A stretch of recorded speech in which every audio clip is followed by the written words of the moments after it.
The app on your phone says 105 degrees today, and you haven't stepped outside yet. You already know the plan. Blast the air conditioning, close the blinds, maybe cancel whatever errand you had.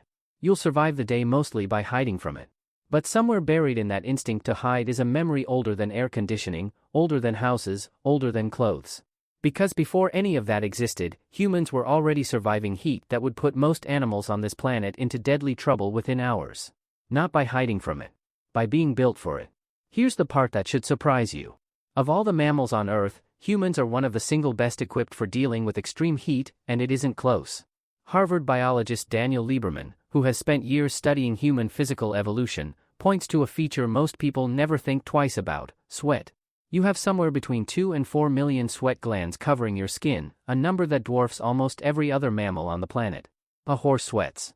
A dog barely does, which is why it pants instead.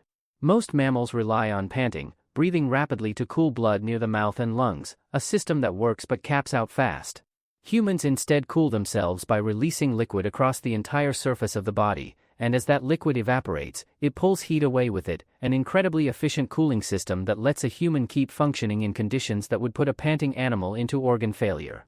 Add the loss of thick body hair somewhere in our evolutionary past, hair that would otherwise trap that moisture against the skin and block the airflow evaporation needs, and you get an animal specifically shaped by evolution to move through heat rather than collapse under it. That sweating system didn't evolve in isolation, either. Biological anthropologist Nina Jablonski has spent decades researching why human skin looks the way it does across different populations, and her findings connect directly to this heat story. As early humans lost body hair and relied more heavily on sweat glands for cooling, bare skin became constantly exposed to intense equatorial sunlight for the first time. That sunlight breaks down a nutrient called folate, critical for healthy reproduction, so skin evolved higher levels of a pigment called melanin, essentially a natural sunscreen, to protect that folate from being destroyed. Jablonski's research shows this wasn't a side detail. It was a direct consequence of becoming a heavily sweating, mostly hairless animal built to survive brutal daytime heat. The very system that let ancient humans outlast the sun also required an entirely separate adaptation just to keep that system from causing new problems. But biology only got humans halfway there. The rest came from behavior, and this is where things get genuinely clever. Ethnoarchaeologist Richard Gould spent extended time documenting how Aboriginal groups in Australia's Western Desert, one of the hottest and driest environments on the planet, organized their days and movements around heat rather than fighting it directly. Long-distance travel across open, shadeless country happened at night or in the cool hours just after dawn, when the ground itself hadn't yet absorbed a full day's punishment from the sun. Midday, the hottest and most dangerous stretch, wasn't spent pushing forward. It was spent motionless, tucked into whatever shade could be found or built, sometimes a simple lean-to shelter made from branches, sometimes a shallow scooped depression in the ground, where the temperature drops noticeably below the scorching air just above it. Gould's records describe something modern people rarely consider: groups tracking specific ephemeral water sources called soaks, small pockets where water collects beneath the surface even in country that looks completely dry, and timing entire journeys around reaching one soak before moving toward the next. In extreme heat, water logistics weren't a convenience. They were the entire structure of survival. Now put an actual day together. You wake before the sun is fully up, because this is when the most physical work of the day gets done: gathering, walking, checking traps, moving between water sources while the ground is still cool from the night. By the time the sun climbs high and the light turns flat and white, everyone has already retreated. Not in panic, in a routine practiced so many times it barely requires thought. A shelter of woven branches throws a strip of real shade. Someone has scooped a shallow pit nearby, cooler than the surface air by several degrees, and settles into it to wait out the worst hours. This isn't wasted time. Tools get repaired in the shade. Children learn which plants signal a hidden soak nearby, a skill that will save their life one day in exactly this kind of heat. Conversation happens in low, unhurried tones, because moving fast and talking loudly both raise your body's internal heat production, something every person in that shelter understands instinctively even without a word for metabolism.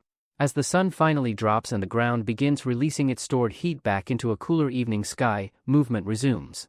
The hardest hours of the day were never fought head-on. They were simply waited out, by people who understood exactly how long the wait would last. This pattern, retreating from peak heat, shifting activity to cooler hours, shows up independently across multiple hot climate cultures studied by anthropologists, not because one group taught another, but because it's the obvious solution once you stop assuming you have to push through the hottest hours no matter what. It required zero technology beyond a woven shelter and a dugout pit. Just the willingness to rest completely during the hours when resting mattered most, and move fully during the hours when the environment finally allowed it. Then agriculture changed the equation, and heat stopped being something you could simply wait out. A field of crops doesn't care what time of day it is. Weeds still grow at noon.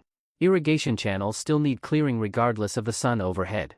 Once survival depended on a fixed plot of land rather than a flexible daily route toward shade and water, the option to retreat during the worst heat of the day quietly disappeared for enormous portions of the population. Historical records from early agricultural societies in hot climates describe heat-related illness and even death during peak growing and harvest seasons, precisely because the crop schedule, not the body's needs, now dictated when people worked. The same brutal midday sun that hunter-gatherers had simply learned to sit out became, for early farmers, a condition they were forced to labor directly beneath, because a full stomach next season depended on it. You reach for the thermostat the moment the temperature climbs, and there's nothing wrong with that. But somewhere underneath that reflex is a body engineered by millions of years of evolution to actually handle heat, sweat glands by the million, skin chemistry tuned specifically to survive intense sun, and behavioral instincts your ancestors turned into a working system long before anyone had a word for climate. Rest when it's hottest, move when it's cooler, seek shade before you need it rather than after. You survive scorching days by hiding from the heat entirely. They survived the exact same heat, often worse, by understanding it precisely enough to work with it instead, and by trusting a body that had already been quietly preparing for this exact challenge since long before either of you were born.